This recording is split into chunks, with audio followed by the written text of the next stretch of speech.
Welcome. In this video, we'll walk you through how to use the rate bar chart focusing on gun homicides in Georgia. This chart allows you to compare gun homicide rates across different demographic groups.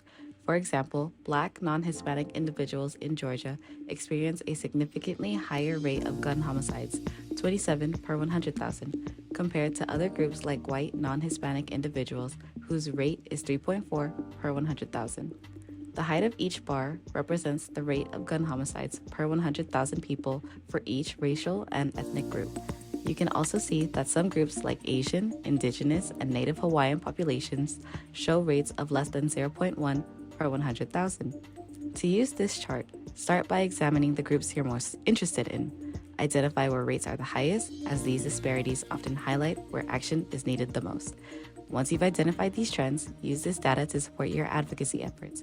Present this information to local officials or community leaders to show where interventions are most urgently needed. Explore the data and use these insights to advocate for a safer and more equitable society.